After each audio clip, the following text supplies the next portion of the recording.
Okay, we're doing the longitude part of the longitude-latitude lab.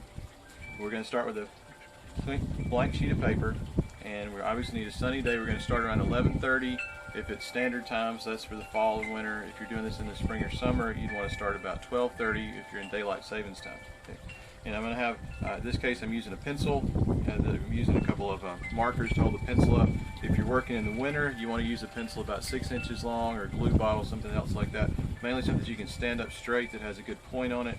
If you're working in the spring or summer, you want something about a foot or so tall. The idea is you want a long shadow, but a shadow that will fall on the piece of paper, as you can see here. I'm going to put a mark on the piece of paper here, and the point of my object casting the shadow needs to be directly over that point. So I'm going to put the pencil right on that point and stand it up straight. And when it's 11:30, as it is right now, I'm going to put a mark on the paper right there that corresponds to the tip of the shadow. Now you notice a couple of things. It's a windy day. I want to make sure that the paper doesn't move at all while this is going on for the whole time, the hour or so that I need to be doing this. I want to make sure that my pointer, the object casting the shadow, can stay in one place. So I've got some weights holding the paper down, and I've got the paper pinned to a piece of cardboard so I can keep it in one place. And I want to make sure this doesn't move over the whole course of the observation. So I've got my first observation here. We'll come back. You will do an observation every 5 minutes and put a mark on the tip of the shadow every 5 minutes until you notice that the shadow is obviously getting longer. In other words, getting farther away from the point underneath the base of the tip of the pencil or glue bottle or whatever you're using. Okay. All right. We'll come back and do the other observations here every few minutes.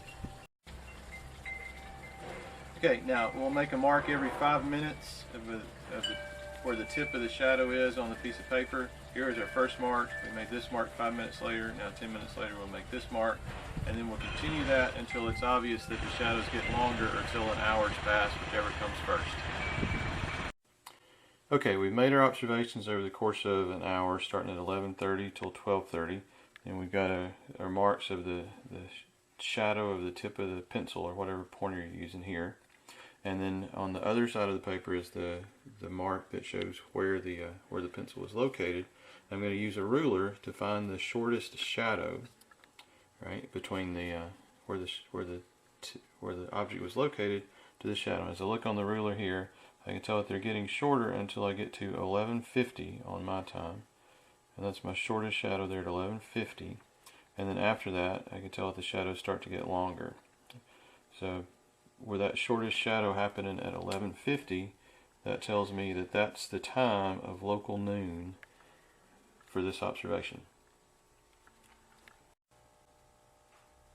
Alright, so we determined from our shadows that local noon was at 11:50, which means that was 10 minutes before 12 o'clock. So local noon here occurred 10 minutes before 12 o'clock Central Standard Time.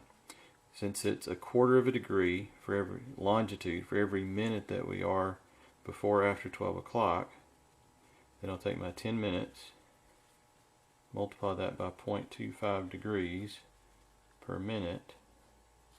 Those cancel, and I get that I am 2.5 degrees less than, since it's before noon, 90 degrees longitude. So that would mean that my longitude based on this measurement would be 87.5 degrees longitude. And that's the observation I'm looking for. So for this part of the lab, you'll turn in a similar calculation along with the sheet showing the shadow measurements that you've made.